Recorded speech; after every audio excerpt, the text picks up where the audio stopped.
Ai, isso aqui tá muito show. Também tô achando, mas o gato se escaldando. Boa tarde para vocês. Como é que vocês passaram de carnaval? Saudade.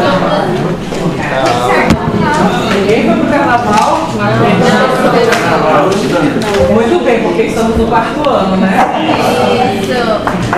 Deixa eu falar uma coisa para vocês. Hoje nós vamos fazer a aula de febre amarela e leptospirose, tá? Eu trouxe as atividades de vocês corrigidas, certo?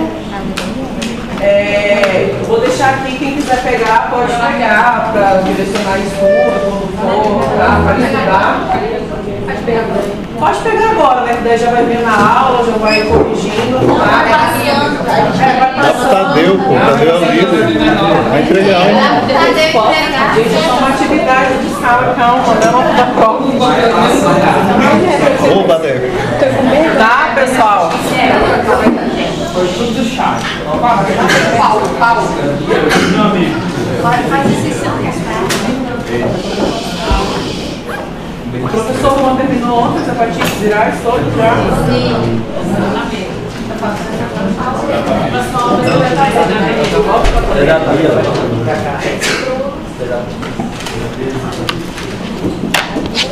Tá.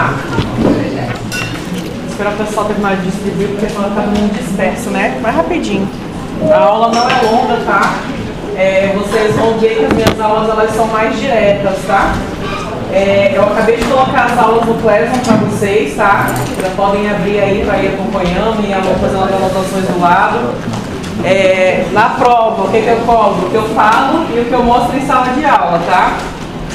Eu não sou a professora que vai cobrar rodapé de livro, nada dessas coisas, tá? Não quero que vocês saiam daqui com trauma de DIP, mas sim com amor a DIP, tá? Ok. Resolver isso, pessoal, aqui? Passa para a próxima mesa, tá? Vai passando. Mas então, bora conversando aqui um pouco antes de começar. Alguém tem noção do que é febre amarela? O que é marrom mesmo pra ti? Eu sei que ela é causada por um parasita e que tem a ver com picada de mosquito, que deixa a febre amarela, que deixa a pessoa com o corpo predominante amarelo. Sério? Verdade? Muito bem. Muito que bem.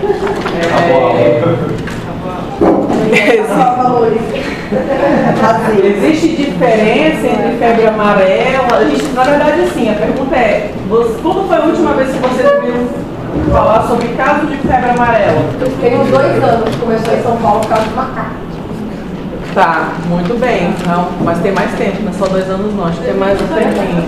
Tem mais um tempinho. Teve o pessoal que foi lá, né, ver o zoológico, né? Eu lembro que quando eu tava morando lá. Ah, tu tava lá? Mulher. Eu tava morando lá, a rapaziada aí do parque foi vira pra matar macaco. Olha, febre amarela, era vinha do macaco. E olha, menino, tu tava lá, mulher. Que coisa. Parabéns, você fez parte da história, né? Você fez parte da história, né? Porque, querendo ou não, mas aqui não é o Covid, né? Quando vocês tiverem os netos, os bisnetos de vocês vão falar: eu sobrevivi a uma pandemia. Devido do dedicado jogando. Como é que é o nome? Among Us. Pois é, entendeu? E eu ainda vou falar, eu trabalhei na linha de frente, olha só, nos livros de história 100 anos, mais 100 anos pra frente, né? Mas vamos lá, gente, vamos continuar aqui, tá? Então, o que é a febre amarela? Né? Ela é uma doença infecciosa, certo? Causada pelos flavivírus, tá? São transmitidas por mosquitos, por isso que ela também se engloba no grupo de doenças transmitidas por arbovirus, né? Das arboviroses, certo? Quais são as outras arboviroses que a gente tem? Dengue, né? Chikungunya, tá? É mantida na natureza, né? O ciclo silvestre, ou seja, por isso que o último caso que a gente escutou falar foi lá dos macacos, né? E aí, assim, a febre amarela é dividida em 2 fases: silvestre e urbano, né? Então, ela eventualmente é transmitida aos humanos, tá? Então, nós temos dois tipos, a febre amarela silvestre e a febre amarela urbana. A febre amarela silvestre, os hospedeiros são os primatas, né, os macacos, o vetor é o mosquito Haemococcus, tá? E como é que é esse ciclo? O ciclo é o macaco, o mosquito, né, silvestre ali, e aí ele pode passar para o homem. Quando que ele vai passar para o homem? Quando a galera vai lá no zoológico lá de São Paulo e vai lá perto dos macacos, na área silvestre ali, tá? Febre amarela urbana, o que é? É quando as pessoas virêmicas voltam para a cidade, ou seja, as pessoas foram lá no zoológico lá em São Paulo, lá perto dos macacos, o mosquito picou eles voltaram para a cidade ali com alta viremia, tá? E aí os hospedeiros passam a ser os humanos, tá? As pessoas. O vetor é o nosso velho conhecido Aedes aegypti, tá? Professora, mas qual é a chance, por exemplo, que eu sei que pegar de um mosquito, a chance é muito grande se ele tiver com vírus, se ele estiver infectado. Mas eu ver um macaco e eu pegar a febre amarela do macaco, qual a chance? Muito pequeno. Muito pequeno, tá? E aí o ciclo passa a ser o homem que veio lá com a viremia altíssima, né, que estava lá no meio da mata, aí vem uma Aedes, vai lá, pica esse homem, pica o outro coleguinha, tá? Então nós temos esses dois tipos de febre amarela. Uma observação, a gente não tem caso de febre amarela urbana, né, no ciclo urbano, desde 1942, tá? Ah, professor, mas você acabou de falar que teve em São Paulo um dia desse. Sim, porque mais foi febre amarela silvestre. Por quê? Porque as pessoas foram lá, né, dentro, aí teve eu acho que não lembro se teve algum caso suspeito, enfim, eu não cheguei a acompanhar direito não, tá? Mas a febre amarela urbana não existe esse ciclo urbano não existe desde 1942, tá? E aí, para vocês só saberem um pouco da história, né? Como é que aconteceu, como é que a febre amarela veio chegar aqui no Brasil, né? Como sempre, os mosquitos vêm como? De navio, né? Eles fazem uma viagem de navio e aí eles vêm parar aqui no Brasil, né? Então, a história da febre amarela aqui no Brasil, ela começou lá no século XVII, tá? Através das embarcações, né, aquela parte lá da história nossa, dos comércios, né, procedentes lá das Antilhas, tá? A primeira epidemia ocorreu em Recife, tá, no Pernambuco, no ano de 1685, tá? Então é bem antigo, tá? E a denominação, né, o porquê do nome febre amarela, ela foi empregada pela primeira vez pelo inglês, o Griffith, aí, que no seu livro ele colocou que as manifestações clínicas características da doença, né, que minha colega falou, a pessoa fica amarela, né? É a febre aí que tem isso, por isso que o nome é febre amarela. Poderia ser febre ictéриca, mas ficou febre amarela, tá? E aí foi graças a uma campanha feita pelo Oswaldo Cruz, né, que culminou no desaparecimento do mosquito ali por volta de 1955. O último caso de febre amarela que a gente tem registrado foi no Acre, tá? E assim, gente, a febre amarela, lá quando ela chegou aqui, ela matava pra caramba, né? Tem na literatura que fala que no Rio de Janeiro, mais ou menos entre os anos de 1850 e 1902, o número total de óbitos foi mais de 58 mil, que na época a população da cidade era de 166 mil, ou seja, metade da cidade morreu de febre amarela. Então, marca, tá? Alguma pergunta? Aqui o mosquito que vocês vejam. Esse aqui é o mosquito Haemococcus, tá? Responsável pela febre amarela silvestre. E esse é o mosquito Aedes aegypti, certo?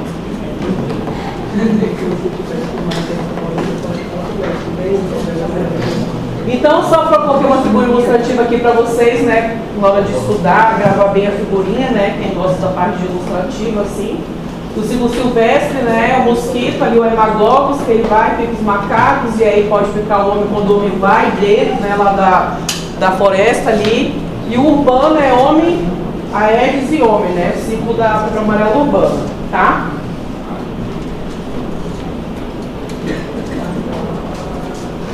E aí, só para vocês verem, né, onde é que a gente tem áreas epidemiológicas, né? Na América, onde tem casos de febre amarela, né, já teve, né? Aqui a gente tem, né, que a gente chama área com florestas, né, mata fechada, e aqui a evolução da doença, tá? Antigamente, a gente, até 1998, né, casos de febre amarela pegavam até um pouco aqui, mais ou menos, aqui do Sudeste, né? E aí, de 1998 até 2018, era só o tanto. Só não tem febre amarela registrada, né, silvestre, no Nordeste, né? Então, ela é uma doença que ela vai se disseminando aí por todo o território nacional, certo? Alguma pergunta?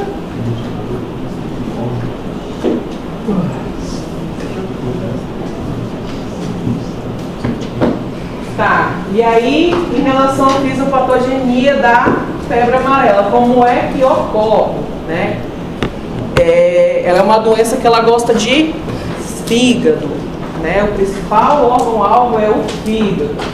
Então, como é que é? A pessoa vai lá, e o mosquito veio, picou ela, vai acontecer uma replicação ali viral dentro dos linfonodos dessa pessoa, certo? Que vai acometer células musculares e os fibroblastos ali, tá?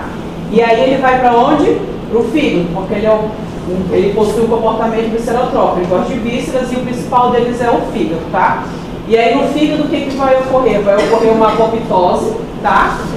Nos hepatócitos, entre o espaço da porta e a via cétilo-lobular, que vai acarretar o quê? Uma necrose, tá? Então, vou ter apoptose que evolui para necrose, ou seja, destruição, certo? E aí, posso ter também manifestações hemorrágicas, né? Que vão ser ocasionadas pela disfunção de plaquetas que vai ocorrer, né? E no endotélio, resultando numa coagulação intravascular disseminada, que é a CIVD, tá? Então, posso ter também o quê? Quando a pessoa, né, se contrai o vírus da febre amarela.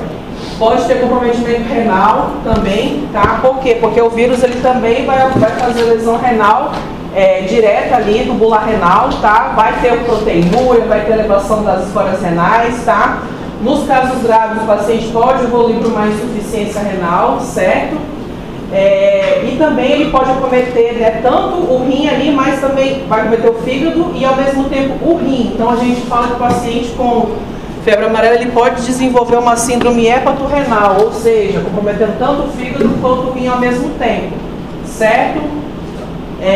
Os distúrbios de coagulação são provocados principalmente pela diminuição da produção dos fatores de coagulação hepático, né? O 2, o 5, o 7, o 9 e o 10, e o comprometimento cardíaco também a gente pode ter na febre amarela, que vai se associar ao quê? O paciente vai apresentar bradicardia e, em alguns casos, arritmia, tá?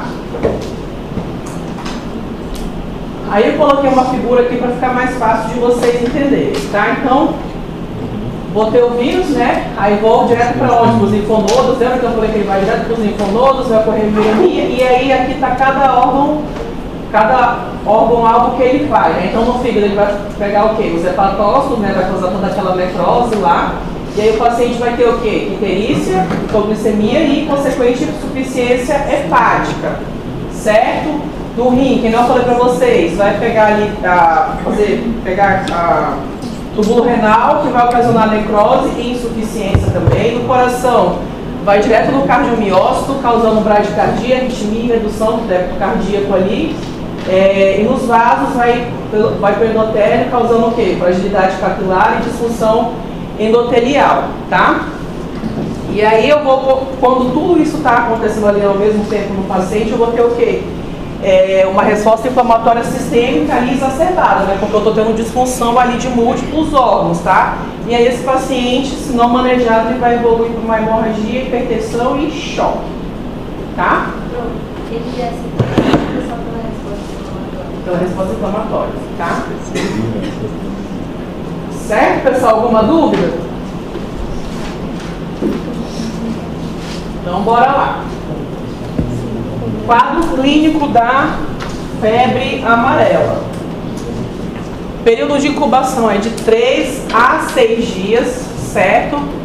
E aí eu vou ter duas formas, né, de manifestação clínica na febre amarela.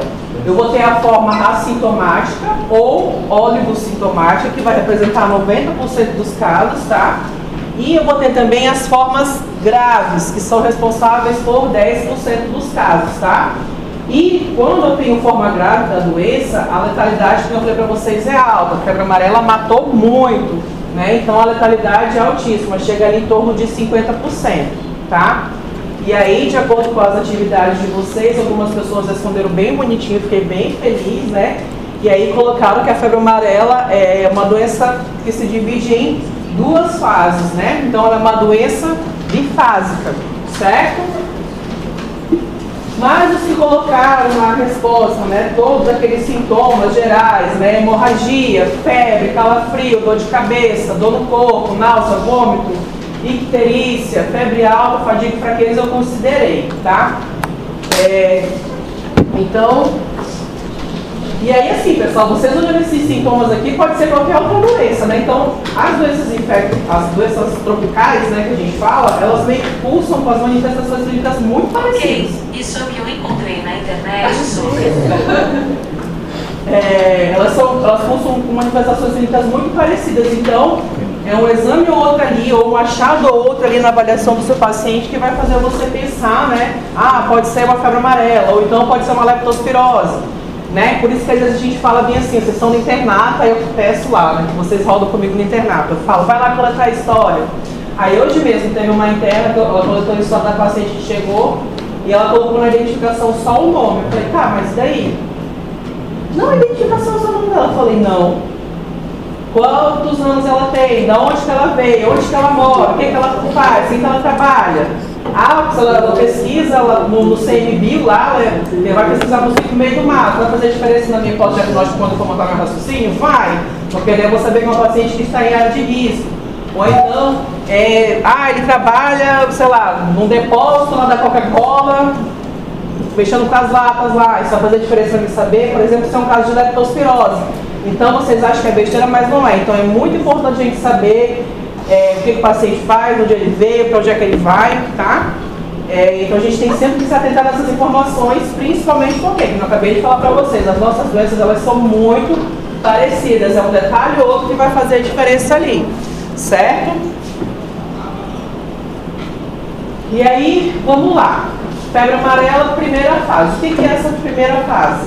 Ela é o período de infecção, né? Quando ocorre a viremia, né? Tá lá toda aquela replicação viral no paciente. Então, essa primeira fase, ela é de formas leves e moderadas, né? Vou ter todos aqueles sintomas que eu mostrei para vocês anteriormente. Febre, calafrio, cefaleia, mialgia, prostração, icterícia, náuseas e vômitos. E aí eu vou ter um sinal.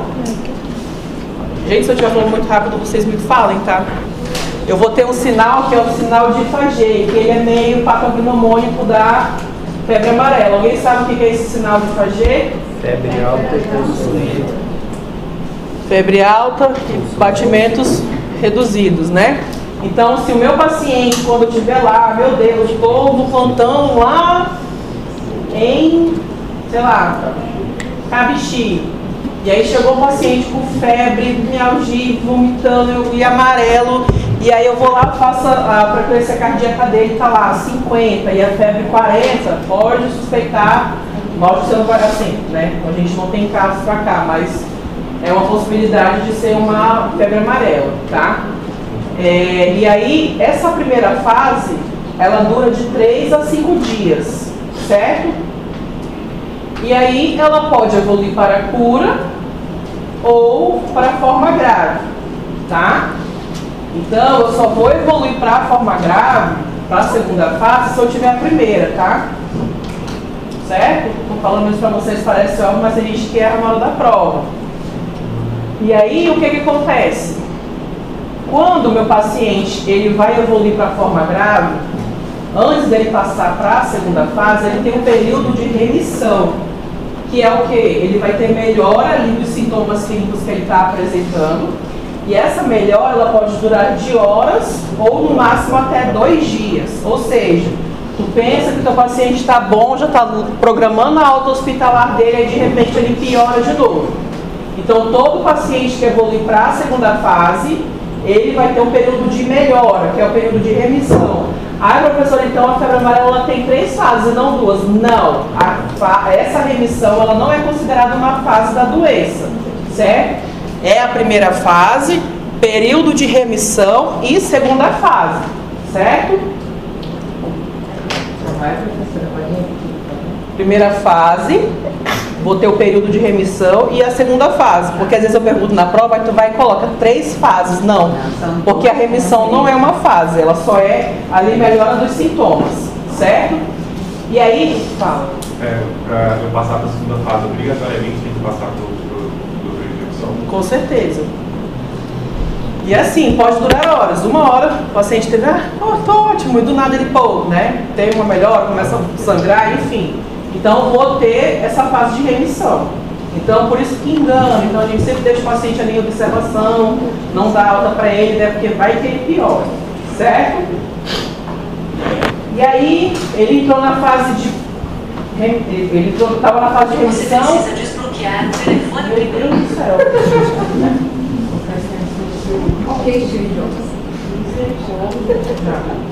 E aí eu estou na primeira fase, ali, o paciente já está ali no 4º dia de internação, ele teve uma melhora clínica, não fez mais febre, os exames dele laboratoriais estão, né, em melhora ali, e aí do nada, esse paciente ele entra na segunda fase. Que é o que essa segunda fase? É o período toxêmico que a gente fala, tá? Que corresponde às formas mais graves da doença, certo? E aí, todos aqueles sintomas que o meu paciente tinha melhorado naquele período de remissão, ele vai voltar, tá? Então, vou ter febre, diarreia, e aí o paciente vai voltar, vai ter vômitos, né? E esses vômitos são em borras de café, porque ele vai começar a sangrar, tá? E aí, nessa segunda fase, o paciente também vai evoluir para uma insuficiência hepatorenal, né? Lembra da fisiopatologia, o que o vírus da febre amarela vai causando, né? Vai tendo destruição ali. E aí o paciente vai ter icterícia, vai ter oliguria, anúria, albuminúria, né? As alterações de cada órgão ali afetado, tá? E vai ter sangramento, isso não falei pra vocês. Pode ter gengiva, hemorragia, pistache, enfim, tá? Na segunda fase, ele evolui para insuficiência hepatorenal. Isso, para insuficiência hepatorenal, isso. Na primeira fase ele não tem esse comprometimento, não, tá? E aí eu fico... Na fase de remissão tem alteração de exame laboratorial? Tem melhora. Aí depois piora do nada. Tá? E aí também o que pode acontecer na segunda fase? Eu posso ter uma prostração intensa, tá? E aí só ladeira abaixo, comprometimento acessório, coma e morte, certo? E aí, né, diante de todas as manifestações clínicas, a gente também tem exames laboratoriais, né, que podem nos auxiliar na hora de dar um diagnóstico ali para o paciente. Então, quais são as alterações laboratoriais que o meu paciente vai ter diante de um quadro de febre amarela? Vai ter leucocitose na fase inicial, ali com desvio à esquerda, tá? Vai ter uma eosinopenia também. E a partir do 3º ou 4º dia, esses leucócitos eles vão começar a cair, né? Evoluindo para uma leucopenia, tá? As transaminases vão ser elevadas, tá? As frutas de TGO, os valores são acima de 1000, tá? Geralmente quando tem acometimento hepático, as transaminases estouram. Então, assim, um bizu para a vida, né? Suspeita de febre amarela, as transaminases são sempre acima de 1000. Por exemplo, na leptospirose não é 1000, né? Não precisa aumentar tanto para me poder suspeitar da doença. Então, são esses detalhes ou outros ali que vai fazendo diferença, certo? Vou ter aumento de bilirrubinas, as custas de direta, vou ter no EAS, posso ter hematúria, proteinúria, cianúria. No coagulograma posso ter alterações de TAP, TTPA e tempo de coagulação. Professora, o que decide esse Como tem bastões. Vai no programa de segmentados, as bastões, aí quando os bastões estão altos é infeccioso. Mas aí isso é só na fase inicial. E aí a partir do 3º ou 4º dia ele começa a cair. Então, tem... Quando é infeccioso, processo infeccioso. Na fase inicial da segunda fase. Tá?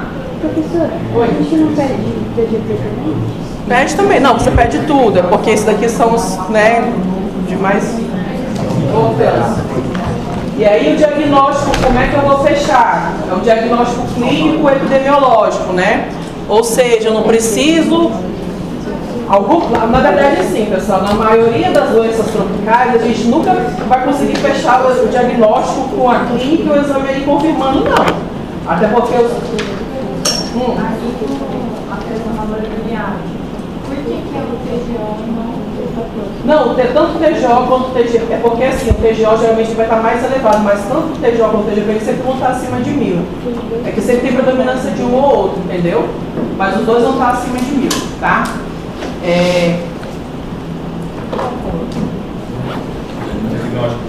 O diagnóstico. A maioria das nossas doenças a gente vai sempre se basear muito pela clínica e pela epidemiologia. Por quê, Franco? Porque vocês estão vendo, é tudo muito parecido.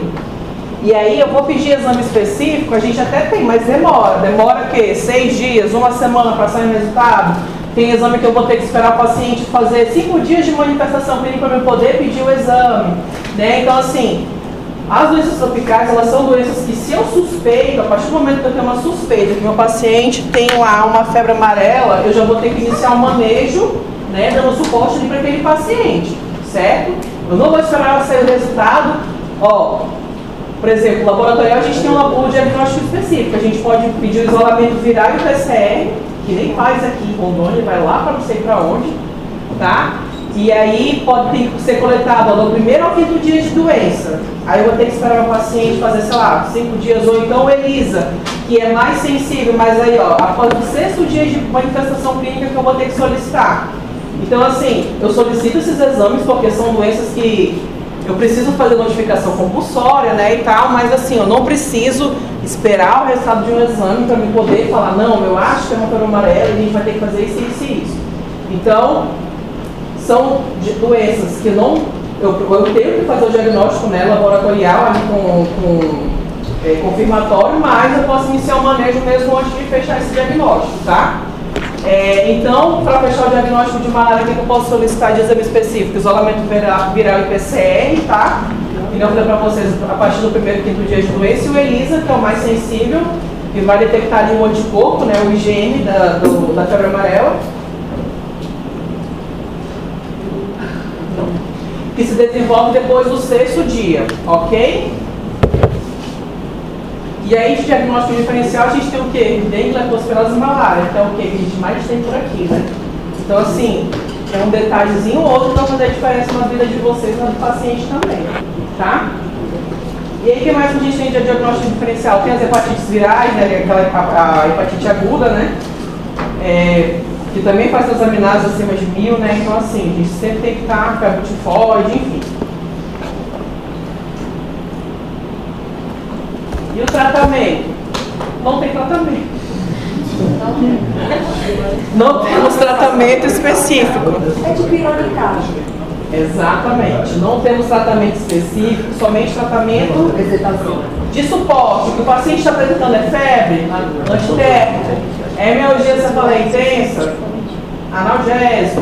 Meu Deus, está com uma suficiência hepatorenal, tá sangrando, diálise, UTI, enfim, tá? Não temos medicação específica para o tratamento da febre amarela, tá? E aí, em casos graves, eu dou para você, pode fazer diálise, transfusão, tá? E assim, uma medida, né, de prevenção contra a picada no mosquito, né, é o quê? Picada da vacina. É o quê? É a picada da vacina, no caso. Pois é, exatamente, né? Então, e aí o que acontecia antigamente, né? Quando a gente teve aquele surto que eu falei para vocês lá em 1800 e bolinha, né, de febre amarela, as pessoas elas ficavam isoladas, né? Não sei se alguém aqui já lembra, na época de escola, viu? As pessoas elas ficavam isoladas com aqueles mosquiteiros, alguém já viu isso? Justamente para quê? Para aquele mosquito que não estava voando aqui e lá ficava doente e vinha me picar, né? Então, tinha esse isolamento aí a fim de combater a disseminação da doença nos primeiros 6 dias, que é quando a viremia está bem alta, tá? E aí a gente não tem remédio específico, né? Não temos o que fazer, só manejar clinicamente, entregar para Jesus. E aí a gente pode fazer o quê? Vacinas salvam vidas, tá? Então, no caso da febre amarela, nós temos a vacina anti-amarílica, né? Ela é composta por vírus atenuado, né? Confere proteção individual e coletiva, certo? Por quê? Porque se eu estou vacinada, vou lá fazer um passeio de safari, e aí lá tem a febre amarela, e aí se o mosquito me picar, eu posso voltar para a parte da cidade, para a parte urbana, que se outro mosquito me picar, eu não vou sair espalhando para as outras pessoas, tá? E aí, qual que é a indicação de vacina da febre amarela?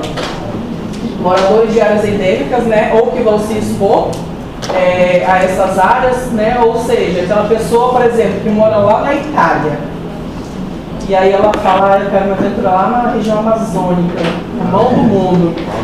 Aí essa pessoa ela precisa tomar a vacina pelo menos 10 dias antes de vir para cá, tá? E aí, quando que eu vou tomar a vacina da febre amarela? A partir dos 9 meses, né? Em casos de epidemia, né? Quando havia os surtos, a partir dos 6, tá? Por via subcutânea, ok? E aí, esse é o esquema vacinal, né? Para a vacina da febre amarela, recomendada pelo Ministério da Saúde, tá? Então, são crianças com 9 meses de vida, uma dose, tá? Crianças com 4 anos de idade, a dose de reforço, e pessoas de 5 a 59 anos de idade não vacinado, ou sem comprovante de vacinação. Então, resumindo a história toda, basta uma dose da vacina de febre amarela. Tomou quanto? Eu acho que eu já tomei umas 3, 4 por aí, porque eu tô na época da faculdade, né? Sempre perdia cartão, tem que ficar vacinando em fundo, tá? É isso então, tá, pessoal? Alguma pergunta, alguma dúvida? Só dar uma pergunta. Por que é a fração direta lá da questão da bilirrubina? Por que é a fração direta da bilirrubina que está... As duas vão aumentar, a bilirrubina total, só que aí mais pra... Quando eu colocar assim, gente, TGO aumenta mais, ou então bilirrubinas aumenta mais. Tanto a direta quanto a indireta, elas vão ter aumento. Só que quando, por exemplo, tem predominância mais de bilirrubina direta, me faz pensar mais em tais patologias, por exemplo, como febre amarela, do que na leptospirose, por exemplo. Isso é só para vocês montarem o raciocínio de vocês, mas as duas vão alterar. Bilirrubina total chega a 20. Aí a direta que é a que mais sobe, então, sei lá, 19 a direta e só 1 de indireta. Aí, sei lá, em outra doença, não sei, leptospirose, a indireta é 15, a direta é 2, entendeu? Só para vocês começarem a ter o raciocínio, para ver quais alterações laboratoriais falam mais a favor de tal doença. Certo? Certo, pessoal? Perguntas? Não. Não? Então, respirem.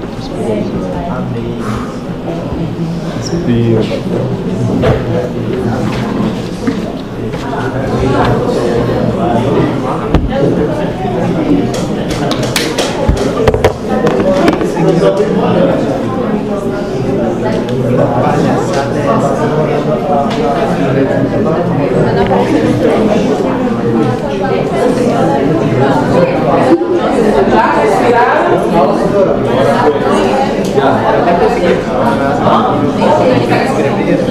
Como é que é?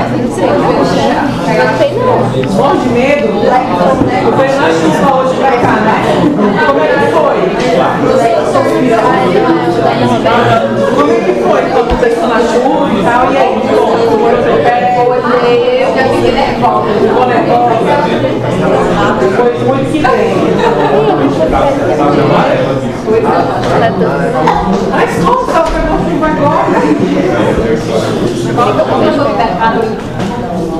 Mas tem que limpar.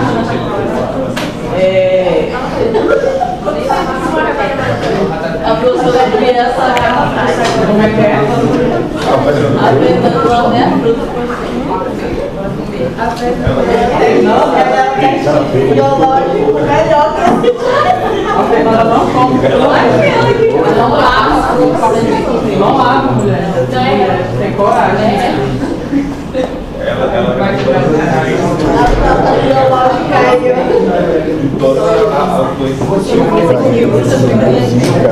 E aí, pessoal, então bora lá, vamos falar sobre leptospirose, né?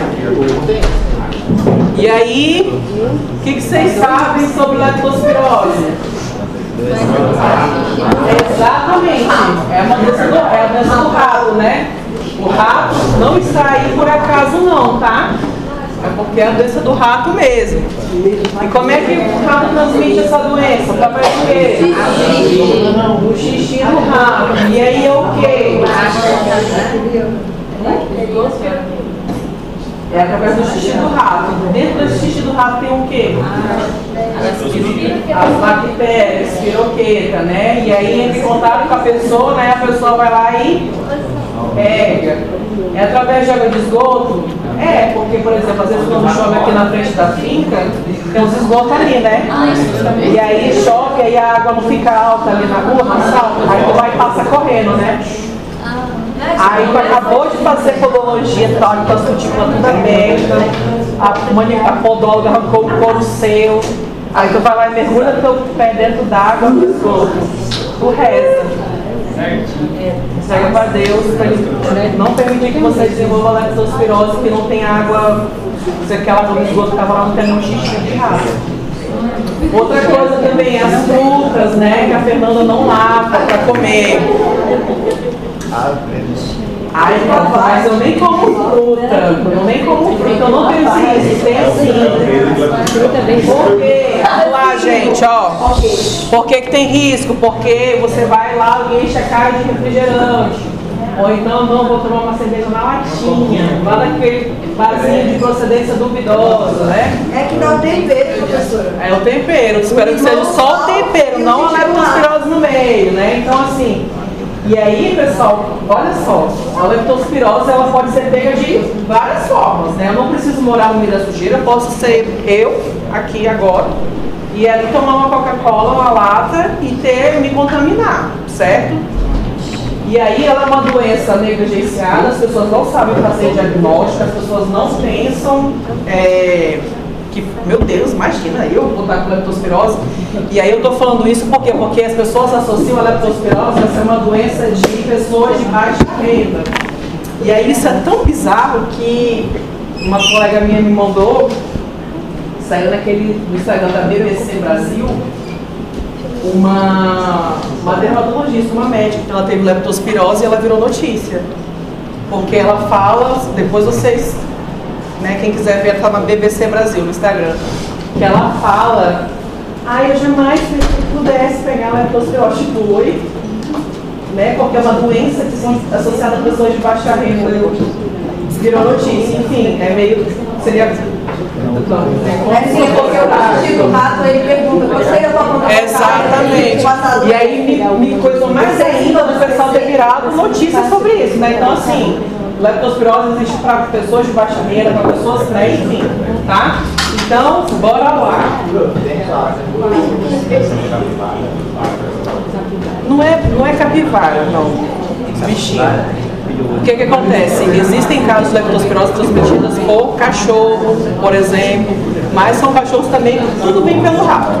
Né, são cachorros que ficam contaminados e aí a pessoa vai lá, entra em contato com a secreção do cachorro, enfim, tá? A gente já teve um caso de leptospirose canina aqui, lá no Semetron, inclusive, tá?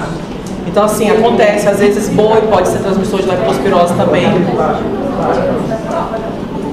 Capivara não. A gente está falando do que carrega a doença, rato carrega, mas como eu acabei de falar para você, cachorro transmite, boi, cavalo também transmite, mas para o boi, para o cavalo e para o cachorro transmitir, eles também têm que ter entrado em contato com o xixi do rato. No Semetron, quando eu estava no R3 da minha residência, em 2019, começo do R3, ele morreu, esse paciente, e o caso dele foi leptospirose canina. Então, assim, é raro, mas acontece. Mas o principal assim, via de contaminação através do xixi do rato mesmo de contato. Por exemplo, pessoas que trabalham em galpão, né, depósitos. Tem uma goteira ou outra ali, daí aquela pessoa que está lá com chinelão, não usa o EPI que lá o chefe dele entregou para ele, aí tem lá uma pocinha de água que choveu a noite toda, ele vai lá e pisa, Ou então ele vai lá pegar a mercadoria e em vez de ele usar aquela luva lá, né, grossa, ele vai lá com a mão dele, aí ele vai e coloca o dedo na boca, né? Então assim, acontece, tá? Então bora lá. Então, Só para entender, tipo, a senhora falou do cão, da vaca, é como se fosse um pneu secundário? Isso. Vamos lá. Leptospirose ela é uma zoonose de importância mundial, porque todo lugar tem rato, né? Então, todo lugar tem rato, pode ter a leptospirose. Então, ela é uma doença infecciosa, febril, tá? De início abrupto ali, causada por uma bactéria aeróbica, veiculada a urina dos veiculada pela urina de reservatórios, em geral os roedores, tá? Cujo espectro clínico varia de quadros oligossintomático e formas graves, né? Ictero-hemorrágicas, tá? Na maioria, de 85% a 90% dos casos de leptospirose, a evolução é benigna, tá? E aí, é o que eu falei pra vocês, é aquele paciente que chega no pronto-socorro, né, com as manifestações clínicas que vocês vão ver já, e aí você tem que perguntar, mas você faz o quê? Ah, eu trabalho lá no depósito da Coca-Cola.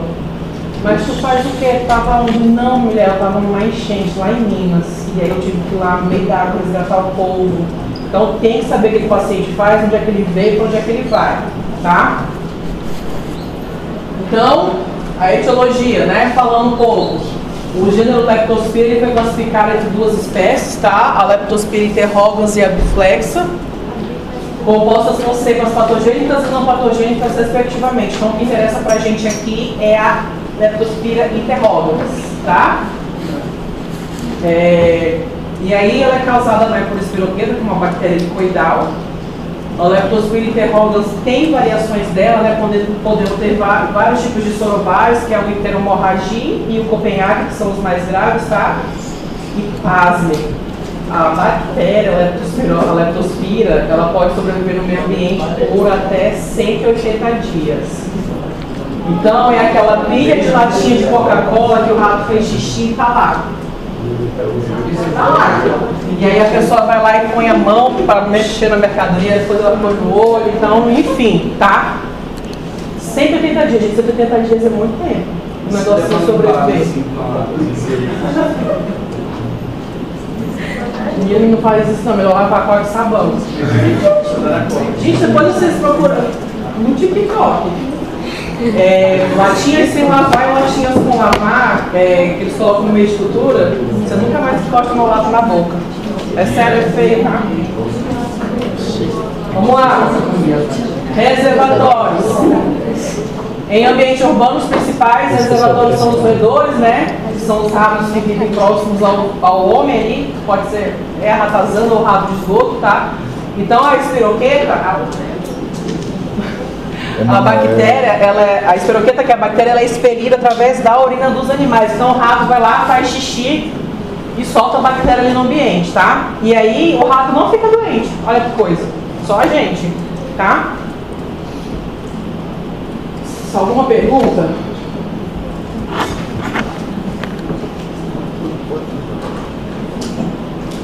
Então, epidemiologia.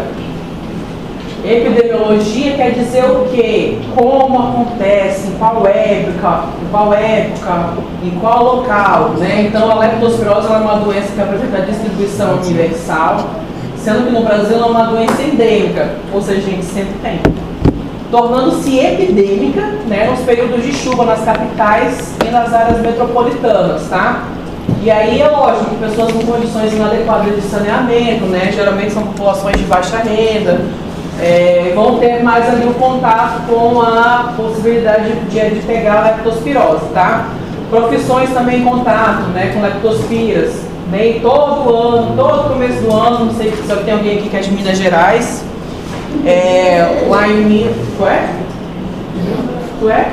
Lá chove, né? E aí o que acontece? Todo lugar chove. É verdade. Menos aqui, durante o Enfim, voltando, tu sabe que lá em Minas, quando é época do começo do ano tem muita chuva, tem o quê? Alagação, né? Lá eles jogam por todo canto, e aí os bombeiros, coitados, os bombeiros, né, são as profissões que estão ali em contato direto, né, com água contaminada. Então lá em Minas, na época, nesse começo de ano, na época de chuva, os casos, dá um boom de casos de leptospirose lá, porque coitado, os bombeiros estão lá trabalhando, então os próprios moradores daquelas regiões lá de alagação acabam que, para salvar as coisas de casa, ficam ali expostos, né, ficam dentro da água por muito tempo e acaba que pode adquirir a leptospirose ali também, certo? E aí vocês pensam que é exagero meu, mas não é exagero não. Essa água que passa, não a água daqui, mas é porque aqui passa, não estou falando da água daqui. Mas em qualquer lugar, se vocês estão numa chuva, vocês, ai meu Deus, tem que descer. Aí vocês veem aquela água da rua assim, chega, tá, né, correndo. É água de esgoto, então se puder evitar, evite. Porque se você tiver um cortezinho na pele e tiver eu acho que, né, o jato ali, né, correnteza de água, mas vai que vindo lá no tesouro, tu pega a bactéria, né? Então, assim, evitar, né? Aqui não tem como a gente vir com aquelas botas 7 léguas, né? Mas, assim, seria uma medida de um EPI, né? Na verdade, uma medida de prevenção. Então, bora lá. Então, isso aqui é só para vocês verem mais ou menos, né, onde que tem leptospirose aqui no Brasil, ou seja, em todo lugar, tá? Todo lugar que chove tem leptospirose, tá? Aqui tá falando um pouco sobre a incidência, né, depois vocês olhem por calma esses valores, só mesmo para saber, tá? Mas é praticamente em todo o Brasil. Distribuição dos casos no ano de 2021, né? Olha aqui, região Sudeste e Sul, ó, é os que mais tem caso. Aqui é um ou outro, tá? Professora, oi? Aquela que teve o alagamento do velho, você lembra? Em 2014. Teve bastante caso. Com certeza. Na verdade, tem todo ano, né? Tá chovendo. Já começou a aparecer lá no PA, no Sametron. Outro atendimento. Leptospirose, dengue também. Enfim, tá? E aqui são os casos notificados, confirmados e os óbitos com leptospirose, né? Tem gente que morre de leptospirose, mas meu Deus, professor, você tem tratamento específico para leptospirose? Hã? Tem? Tem, lógico que é uma bactéria que antibiótico que vai matar, né? E aí, olha só, como ainda tem gente que morre por leptospirose, que eu acabei de falar para vocês, ela não é diagnosticada, ela é subdiagnosticada, as pessoas esquecem que tem. Então ainda é uma doença que mata, certo? Pouco, mas ainda mata. Aqui, os casos confirmados de leptospirose, então a gente sempre vê, né? Que todo começo de ano é aquela coisa, né? O boom dos números de casos, né? Por causa da época de chuvas, e aí lá no meio do ano, né? Começa a ter aquela seca, né? E aí os casos vão baixando e tal, tá? E aí quando chega lá por novembro, dezembro, começa que aumenta de novo, que é quando começa a época de chuvas. A gente é a região norte, nós somos esse azulzinho aqui, ó. A gente começa bem, né? No começo do ano, por causa da chuva, depois vai caindo, tá? E depois começa de novo. Isso é o ciclo, tá? Beleza? Em relação à transmissão. Então, como é que é? Eu vou ter a leptospira, né, a bactéria, certo? E aí ela está lá nos roedores, né? Os roedores são o quê? São os carreadores. E aí vai acontecer o quê? Eles vão fazer xixi, né? Vão soltar a leptospira na urina, né? A bactéria na urina. E aí essa urina do rato vai para onde? Por isso que a gente fala, ela vai para a água, ela vai para o solo, contamina o solo ali. E aí o homem, né, quando tem fator de risco, por exemplo, enchente ou exposição, tempo de exposição prolongado, né? E aí ocorre o quê? Ocorre infecção humana, né? Aí, que nem eu falei, cachorro, vaca, boi, cavalo, eles podem ser reservatórios, tá? Também, quando entra em contato com essa água contaminada da onde o ratinho fez xixi, tá? E aí a leptospira na urina, né, que vai para os órgãos, e aí quando vai lá para a infecção humana, quais são os órgãos que ele tem predileção? Pulmão, fígado e rim. Tá? Certo? Alguma pergunta em relação a esse ciclo?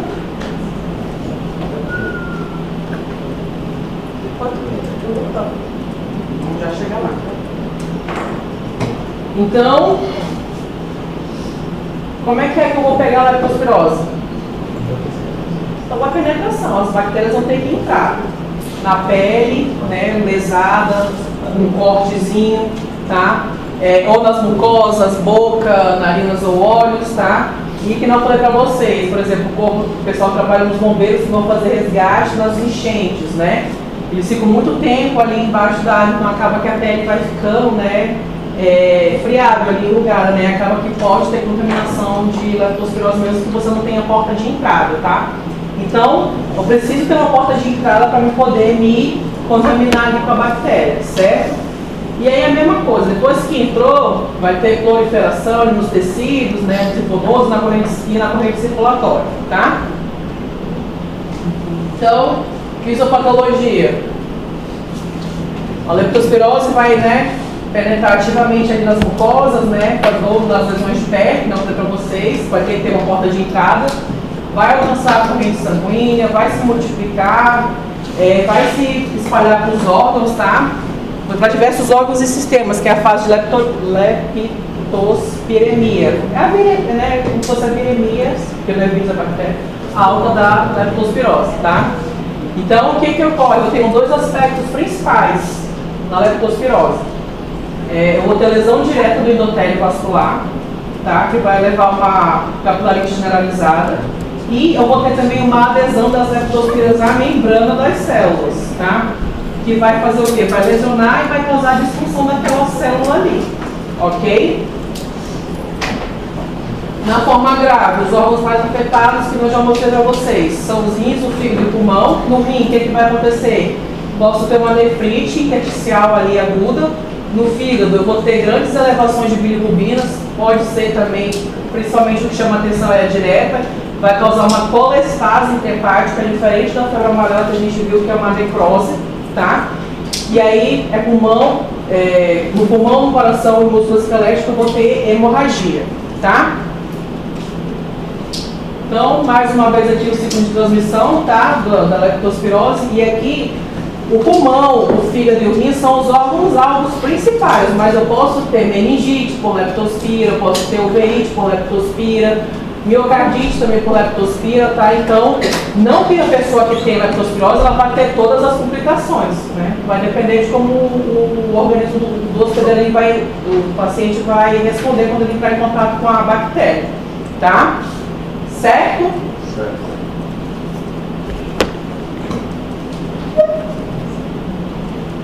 Então, bora lá. Manifestações clínicas. O período de incubação da leptospira é de 1 a 30 dias. Tá? Eu posso ter de 1 a 30 dias, mas geralmente é de 5 a 14 que o paciente vai levar ali para começar a apresentar os sintomas. Tá? E aí, igualmente, a febre amarela ela também vai se dividir em duas fases, que é a fase precoce e a fase tardia, tá?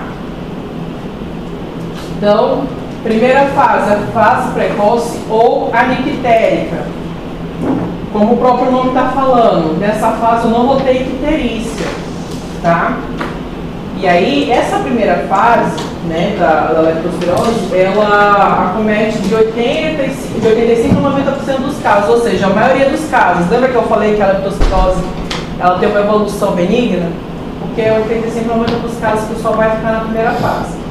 Ela pode ser, no começo dela pode ser discreto, né, pode ter uma febre, uma cefaleia, uma mialgia, náusea, vômito, ela pode durar de 1 a vários dias, tá? Sendo frequentemente rotulada como síndrome gripal ou virose, tá? Cefaleia, febre e mialgia, virose, né? Até que você prova colocar né? Mas é aquela coisa que eu falo para vocês, você tem que investigar o paciente, coletar uma boa anamnese, fazer um bom exame físico, né? E aí, um achado importante que faz você pensar que pode ser leptospirose é a sufusão conjuntival que esse paciente tem. Sabe o que é a sufusão conjuntival? Já tiveram tal? Não. Sufusão conjuntival é hiperemia e edema. Fica aquele olho tipo de chama, assim, sabe? Bem avermelhado, hiperemiado e edemaciado. Tá? Além de dor na panturrilha, que também é um achado patognomônico da leptospirose, certo? E aí eu tenho a segunda fase, tá? Que é a fase tardia ou icteros hemorrágica. Ou seja, aqui o meu paciente vai ter icterícia. Na primeira fase, eu não vou ter icterícia, certo? Isso é importante, isso faz diferença, tá? Como é que é essa segunda fase? Ela vai ser da mesma forma, né? O paciente vai ter lá aqueles primeiros sintomas da primeira fase, só que aí, depois de 4 a 9 dias, né, que o paciente está ali com aqueles sintomas meio específicos, o paciente vai começar a ficar ictérico, tá? Icterícia purbírica, que é aquela icterícia mais alaranjada, tá? Aí eu vou ter insuficiência renal, ali aguda, eu vou ter comprometimento pulmonar, com tosse, dispneia, hemoptise e até evoluir para um quadro de insuficiência respiratória. Eu vou ter várias manifestações hemorrágicas, petecas, equimose, epistaxe, e eu vou ter a clássica síndrome de Vargas, tá? Que é o quê? Icterícia, disfunção renal aguda e hemorragia. É a tríade: icterícia, disfunção renal e hemorragia. Síndrome de Vargas acontece quando? A segunda fase da leptospirose, que é a fase tardia ou icterohemorrágica. Tem gente que coloca na prova. Primeira fase, tá lá. Aí coloca síndrome de Vargas. Não, não é. É a segunda. Prestar muita atenção na hora de colocar no papel esse tipo de informação. Tá? E aí, diferente da febre amarela, para passar de uma fase para outra, não vou ter melhora não, tá? Eu já vou diretão. Só se eu vou passar para a segunda fase, eu vou de uma vez. Não tenho melhora clínica não. Certo? Perguntas? O que eu posso ter de achado nos exames laboratoriais? Aumento de bilirrubinas, né? Direto. Posso ter leucocitose também com desvio à esquerda. Mas aí eu posso ter uma plaquetopenia associada, vou ter aumento da função renal, né? Que é de ureia e creatinina. Posso ter anemia. As fosfatases alcalinidama GT pode estar normal ou elevado, vai depender. CPK vai estar elevado, vou ter transaminases normais ou com leve aumento. Geralmente não ultrapassam 500. Então, febre amarela e hepatite aguda, transaminases acima de 1000. Leptospirose, se vocês verem um caso clínico por aí ou na prova, com transaminases de 300, não vai ser febre amarela. Pegou o bizu? Entendeu? Tá? E aí o diagnóstico que eu vou ter da leptospirose é qual? É o MAT, é o exame de microaglutinação, é o padrão ouro para o diagnóstico definitivo de leptospirose. Também posso solicitar ELISA, né, IgM, só que aí só a partir da segunda semana, ou o MAT eu posso solicitar só a partir da segunda semana de doença e o ELISA IgM a partir do 5º dia de sintomas do paciente, certo? Mas o padrão ouro mesmo é o MAT. Então, professora, mas já tem 7 dias que o paciente está lá, eu acho que é leptospirose, aí eu pedi o ELISA dele, veio positivo, ainda tem que pedir o MAT? Tem. E a gente só pode notificar com o MAT, porque o MAT é considerado o padrão ouro. Certo? O ELISA é a partir de 5º dia de sintomas. E o MAT só a partir da segunda semana de doença. Mas veja bem uma coisa. Por exemplo, cai na prova bem assim, diagnóstico de leptospirose. Vai colocar MAT.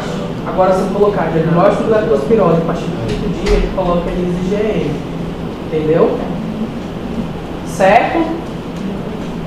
O exame de microaglutinação é esse aqui, ó.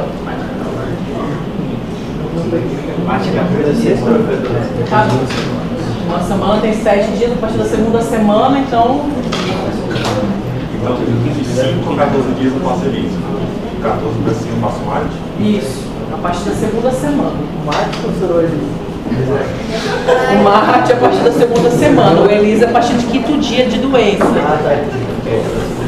O Marte a partir de 14 dias e o Elisa a partir de 5 dias.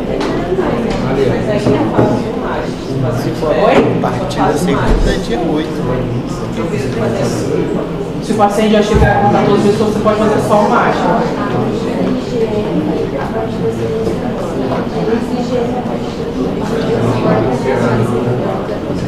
Certo? Aí só pode notificar então depois que fizer o mate. Todas essas doenças só podem confirmar quando você tem um exame específico. Mesmo que o teu ELISA já saia positivo, você tem que pedir o mate para critério de notificação. Também só o isolamento viral lá, só depois do 5º dia de doença, 6º dia de doença. Tá? A gente só pode notificar essas doenças depois que a gente tem o exame confirmado, mas não vou precisar esperar ser o resultado do exame para não poder tratar. Tá? Mas por que o Elisa não daria resposta? Porque ele não fica. É porque até gerar a virada dos anticorpos, né? Então acaba que demora alguns dias ali, que nem a hepatite. Né? Para ter a conversão ali para os anticorpos começarem a responder. Aí para pegar no soro só a partir do 5º dia. Não, mas eu falo, por que eu não poderia notificar com o Elisa, só com o mate? Porque pelo Ministério da Saúde é só o mate que é padrão ouro. A questão de... É deles mesmo, os dois são sensíveis. Os dois são exames sensíveis e com sensibilidade e especificidade boas, mas é regra do Ministério da Saúde. Tá? E aí, diferente da febre amarela, que eu não tenho tratamento, a leptospirose eu vou ter o tratamento, né? Que é com o quê? Com antibiótico, é uma bactéria, então eu vou passar antibiótico para o meu paciente, tá? E aí eu vou tratar qual antibiótico que eu vou usar. Depende de qual fase o meu paciente tiver. Então eu vou lá, examinei meu paciente, vi que ele tem a clínica compatível com a ser uma leptospirose na fase precoce, eu consegui diagnosticar ali precocemente. Aí, professora, você acabou de falar que o mate sai a partir de 2 semanas. O que eu acabei de falar para vocês, eu não preciso esperar chegar o resultado de exame para poder realizar o manejo no meu paciente. Eu não vou esperar chegar um ELISA, que eu vou ter que esperar 5 dias, ou um mate, para eu poder iniciar o tratamento do meu paciente se ele ainda está na fase precoce. Eu posso iniciar de imediato. Entendeu? E se chegar depois do resultado não for leptospirose? Vai investigar outra coisa, tá? Mas eu não vou esperar o resultado de exame. O tratamento a gente inicia, baseado em quê? Na clínica e na epidemiologia. Por isso que eu falei pra vocês. Chegou lá no pronto-socorro do Semetron, sexta-feira à noite, né? Febre, cefaleia, nananã, há 2 dias. Estava onde, seu José? Então, doutor, eu estava 2 semanas lá na enchente, entendeu? Lá no Rio Madeira, lá eu estava lá no meio, fiquei muito tempo dentro da água. Suspeita epidemiológica, já inicia o tratamento com a leptospirose e falo para ele voltar para coletar os exames nos dias específicos, entendeu? Eu jamais vou esperar, como eu falei para vocês, as nossas doenças, elas são doenças que são subdiagnosticadas e elas matam. Então eu posso iniciar o tratamento antes mesmo de iniciar o resultado de exame. Se o paciente tem que a epidemiologia, começa, tá?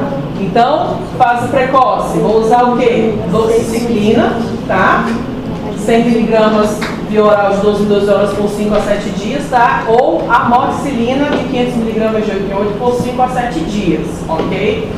Agora, se for um paciente que está na fase tardia da doença, vou usar o quê? Penicilina, Cristidia cristalina 1.500.000, endovenoso de 6 em 6, ou, não é tudo isso não, tá gente? É ou, tá? Ampicilina em 1 grama endovenoso, ou ceftriaxona, ou cefotaxima, sendo no mínimo por 7 dias, certo? É um antibiótico só, vocês não vão colocar na prova todos esses, vocês vão matar o paciente e eu vou dar 0. Vou cobrar dose, sabe por quê? Porque uma coisa que eu vou falar pra vocês, não precisa decorar todos os nomes, gente. Por exemplo, na fase tardia são 1, 2, 3, 4 antibióticos. Decora um e se apega a ele. Se apega a ele, o que for mais fácil. Eu não vou... Ai, sei lá... O Thiago colocou cefotaxima, tá certo, faz parte. Mas ele quis a cefotaxima, não é errado. Então se apeguem a um antibiótico, chamem de meu. E decorem, né? Decorem para a prova, tá? E aí é dose e a duração do tratamento também. Eu, Carol, gosto que coloque na prova. Gosto não, é para colocar. Se não colocar, vai ganhar meio certo, tá? Alguma pergunta? Por que você está fazendo isso, professora? Porque eu já estou falando para vocês que eu vou cobrar. Então, se você colocar só penicilina gevrovitamina sem colocar que é 1,5 milhão, eu vou te dar meio certo. Porque eu estou falando que eu gosto de cobrar assim, tá? Tá bom? Fiquem felizes. Qual você usa? Oi? Qual você usa? Para fase tardia ceftraxona e para precocidóxia. Mas você pode escolher qualquer um. Se você só escolha e se apeguem a ele. Aí decora a dose e a duração de tratamento. Tá? Tá, gente? Estou avisando então que na prova eu gosto de cobrar dose e duração. Oi? É, unidades internacionais. É cristalina. Parece estranho, mas não é não, tá? Professora, Certo, pessoal? qualquer um tratamento é como no mínimo 7 dias. Na fase tardia, sim. Tá? Na precoce são dois. Um ou outro, ou é a dox ou a box. Tá? São opções. Certo? E aí, como que eu posso evitar a leptospirose? Medidas a fim de evitar a doença. Ai, meu Deus, por que eu preciso saber disso? Preciso saber disso. Então, o que a gente pode fazer? Eu posso falar sobre a leptospirose, por exemplo, lá em Minas Gerais, quando já está chovendo, né? Já deve estar começando a encher as coisas lá, já deve estar, inclusive, né? E aí, tipo assim, fazer educação, ir nas ruas, falar sobre leptospirose, explicar o que é, os riscos que pode acontecer, tá? O uso de EPIs para pessoas que trabalham em galpão, em depósitos, né? Enfim. Ou corpos de bombeiros, cadê os bombeiros lá dentro da água e falar, vou tirar esse macacão, vou ficar só com aquela roupinha vermelha, acaba aqui, né? Não é legal. E aí, assim, tem-se uma conversa aí que o pessoal começou a soltar por aí, falando que, vamos fazer profilaxia para leptospirose, né? Tipo assim, eu sou bombeiro, tá vindo as enchentes aí de Minas, eu vou tomar logo o remédio para não pegar. Não é recomendado, tá? Não existe profilaxia para leptospirose, certo? Dúvidas? Perguntas? Tá bom, então. Eu vou fazer a chamada. Liga a Luciana, por favor.